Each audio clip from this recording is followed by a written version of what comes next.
What's the millennial question? Apparently, millennials as a generation, which is a group of people who were born approximately 1984 and after, are tough to manage. And they're accused of being entitled and narcissistic and self-interested, unfocused, lazy. But entitled is the big one. And because they confound leadership so much, what's happening is leaders are asking the millennials, what do you want? And millennials are saying, we want to work in a place with purpose, love that. We want to make an impact, whatever that means. We want free food and beanbags. And so somebody articulates some sort of purpose, there's lots of free food and there's beanbags, and yet for some reason they're still not happy. And that's because they're missing. There's a missing piece. What I've learned is that I can break it down into 4 pieces. Right? There are four things, 4 characteristics. One is parenting. The other one is technology. The third is impatience, and the fourth is environment. The generation that we call the millennials, too many of them grew up subject to, not my words, failed parenting strategies. Where, for example, they were told that they were special all the time. They were told that they could have anything they want in life, just because they want it. Right? They were told, some of them got into honors classes, not because they deserved it, but because their parents complained. And some of them got A's, not because they earned them, but because the teachers didn't want to deal with the parents. Some kids got participation medals. You got a medal for coming in last, right? Which the science we know is pretty clear, which is it devalues the medal and the reward for those who actually work hard. And it actually makes the person who comes in last feel embarrassed because they know they didn't deserve it. So it actually makes them feel worse, right?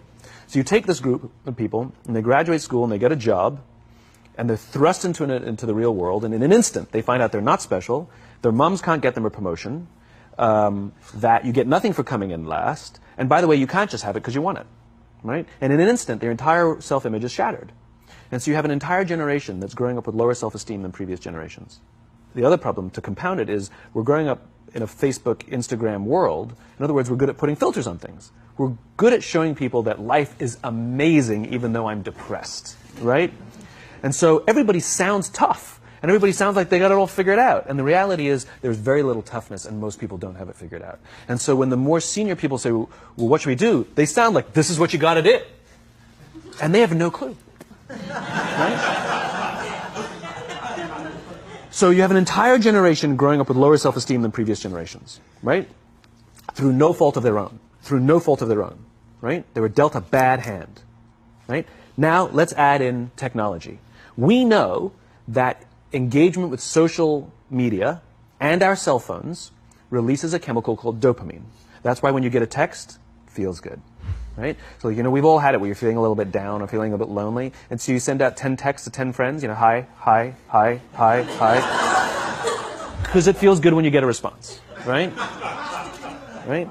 It's why we count the likes. It's why we go back 10 times to see if my Instagram is growing slower. Did I do something wrong? Do they not like me anymore? Right? The trauma for young kids to be unfriended, right? Because we know when you get a hit of dopamine, which feels good. It's why we like it. It's why we keep going back to it. Dopamine is the exact same chemical that makes us feel good when we smoke, when we drink, and when we gamble. In other words, it's highly, highly addictive. Right? We have age restrictions on smoking, gambling, and alcohol, and we have no age restrictions on social media and cell phones, which is the equivalent of opening up the liquor cabinet and saying to our teenagers, hey, by the way, this adolescence thing, if it gets you down. But that's basically what's happening. That's basically what's happening, right? That's basically what happened. You have an entire generation that has access to an addictive, numbing chemical called dopamine through social media and cell phones as they're going through the high stress of adolescence. Why is this important? Almost every alcoholic discovered alcohol when they were teenagers. When we're very, very young, the only approval we need is the approval of our parents. And as we go through adolescence, we make this transition where we now need the approval of our peers. Very frustrating for our parents, very important for us. It allows us to acculturate outside of our immediate families into the broader tribe, right? It's a highly, highly stressful and anxious period of our lives, and we're supposed to learn to rely on our friends. Some people, quite by accident, discover alcohol and numbing effects of dopamine to help them cope with the stresses and anxieties of adolescence. Unfortunately, that becomes hardwired in their brains, and for the rest of their lives, when they suffer significant stress, they will not turn to a person, they will turn to the bottle. Social stress, financial stress, career stress, that's pretty much the primary reasons why an alcoholic drinks, right? What's happening is, because we're allowing unfettered access to these dopamine-producing devices and media, basically it's becoming hardwired, and what we're seeing is, as they grow older, too many kids don't know how to form deep, meaningful relationships. Their words, not mine. They will admit that many of their friendships are superficial.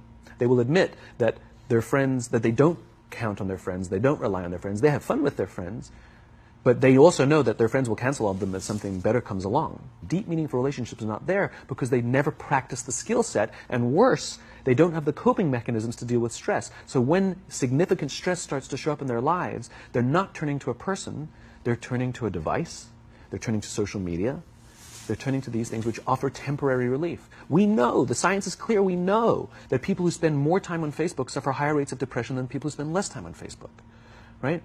These things balanced. Alcohol is not bad, too much alcohol is bad. Gambling is fun, too much gambling is dangerous, right? There's nothing wrong with social media and cell phones. It's the imbalance, right? If you're sitting at dinner with your friends and you're texting somebody who's not there, that's a problem. That's an addiction. If you're sitting in a meeting with people you're supposed to be listening to and speaking, and you put your phone on the table, face up or face down, I don't care, that sends a subconscious message to the room that you're just not that important to me right now, right? That's what happens. And the fact that you cannot put it away is because you are addicted, right? If you wake up and you check your phone before you say good morning to your girlfriend, boyfriend, or spouse, you have an addiction.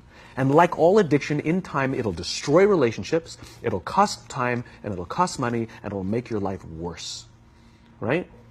So you have a generation growing up with lower self-esteem that doesn't have the coping mechanisms to deal with stress, right? Now you add in the sense of impatience, right? They've grown up in a world of instant gratification. You want to buy something, you go on Amazon, it arrives the next day. You want to watch a movie? Log on and watch a movie. You don't check movie times. You want to watch a TV show? Binge. You don't even have to wait week to week to week, right? I know people who skip seasons just so they can binge at the end of the season, right? Instant gratification. You want to go on a date? You don't even have to learn how to be like, hey. You don't even have to learn and practice that skill. You don't have to be the uncomfortable one who says yes when you mean no and says no when you mean no, but yes when you... You don't have to swipe right. Bang, I'm a stud. Right? You don't have to learn the social coping mechanisms, right? Everything you want, you can have instantaneously. Everything you want, instant gratification. Except job satisfaction and strength of relationships, there ain't no app for that. They are slow, meandering, uncomfortable, messy processes. And so I keep meeting these wonderful, fantastic, idealistic, hardworking, smart kids. They've just graduated school. They're in their entry-level job. And I sit down with them and I go, how's it going? They go, I think I'm going to quit. I'm like, why? They're like, I'm not making an impact. I'm like, you've been here 8 months. You know? It's as if they're standing at the foot of a mountain, and they have this abstract concept called impact that they want to have in the world, which is the summit. What they don't see is the mountain. I don't care if you go up the mountain quickly or slowly, but there's still a mountain. And so what this young generation needs to learn is patience. That some things that really, really matter, like love, or job fulfillment, joy, love of life, self-confidence, a skill set, any of these things, all of these things take time. Sometimes you can expedite pieces of it, but the overall journey is arduous and long and difficult. And if you don't ask for help and learn that skill set, you will fall off the mountain, or you will, the worst case scenario, and we're already seeing it, the worst case scenario is we're seeing an increase in suicide rates, we're seeing an increase in this generation, we're seeing an increase in accidental deaths due to drug overdoses, we're seeing more and more kids drop out of school or take leaves of absence due to depression. Unheard of. These are all, this is really bad. The best case scenario, those are all bad cases, right? The best case scenario is you'll have an entire population growing up and going through life and just never really finding joy. They'll never really find deep fulfillment in work or in life. They'll just waft through life, and it'll be just, it's fine. How's your job? It's fine. It's the same as yesterday. How's your relationship? It's fine. Like that's the best case scenario. Which leads me to the fourth point, which is environment. Which is we're taking this amazing group of young, fantastic kids who are just dealt a bad hand. It's no fault of their own. And we put them in corporate environments that care more about the numbers than they do about the kids. They care more about the short-term gains than the long-term life of this young human being. We care more about the year than the lifetime, right? And so we are putting them in corporate environments that aren't helping them build their confidence, that aren't helping them learn the skills of cooperation, that aren't helping them overcome the challenges of a digital world and finding more balance, that isn't helping them overcome the need to have instant gratification and teach them the joys and impact and the fulfillment you get from working hard on something for a long time that cannot be done in a month or even in a year. And so we're thrusting to them in corporate environments, and the worst part about it is they think it's them. They blame themselves. They think it's them who can't deal. And so it makes it all worse. It's not. I'm here to tell them it's not them. It's the corporations. It's the corporate environments. It's the total lack of good leadership in our world today that is making them feel the way they do. They were dealt a bad hand, and I hate to say it, but it's the company's responsibility. Sucks to be you. Like, we have no choice, right? This is what we got, and I wish that society and their parents did a better job. They didn't. So we're getting them in our companies, and we now have to pick up the slack. We have to work extra hard to figure out the ways that we build their confidence. We have to work extra hard to find ways to teach them the social skills that they're missing out on. There should be no cell phones in conference rooms. None. Zero. And I don't mean the kind of like sitting outside waiting to text. I mean like when you're sitting and waiting for a meeting to start, this is what we all do. We all sit here and wait for the meeting to start. Meeting starting? Okay. And we start the meeting. No, that's not how relationships are formed. Remember we talked about it's the little things? Relationships are formed this way. We're waiting for a meeting to start and we go, how's your dad? I heard he was in the hospital. Oh, he's really good. Thanks for asking. He's actually at home now. Oh, I'm really glad. That was really amazing. I know, it was really scary for a while. That's how you form relationships. Hey, did you ever get that report done? Oh my God, no, I didn't. I'll help you out. Can I help you out with that? Really? That's how trust forms. Trust doesn't form in an event, in a day. Even bad times don't form trust immediately. It's the slow, steady consistency. And we have to create mechanisms where we allow for those little innocuous interactions to happen. But when we allow cell phones in conference rooms, we just, okay, have the meeting. And then my favorite is like when there's a cell phone there and you go like this, you go. It rings and you go. I'm not going to answer that. Like, Mr. Magnanimous, you know? When you're out for dinner with your friends, like, I do this with my friends. When we're going out for dinner and we're leaving together, we'll leave our cell phones at home. Who are we calling? Maybe one of us will bring a phone in case we need to call an Uber or take a picture of our meal. That goes without saying. Come on. I'm an idealist, but I'm not insane. You know? Not a heathen. I mean, it looked really good. We'll take one phone. And so it's like an alcoholic. The reason you take the alcohol out of the house is because we cannot trust our willpower. We're just not strong enough. But when you remove the temptation, it actually makes it a lot easier. And so when you just say, don't check your phone, people literally will go like this. And somebody will go to the bathroom, and what's the first thing we do? Because I wouldn't want to look around the restaurant for a minute and a half, you know? But if you don't have the phone, you just kind of enjoy the world. And that's where ideas happen. The constant engagement is not where you have innovation and ideas. Ideas happen when our minds wander and we go, and you see something, I bet they could do that.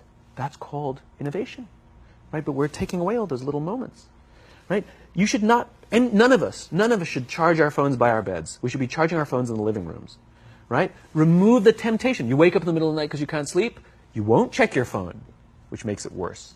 But if it's in the living room, it's relaxed, it's fine. But it's my alarm clock.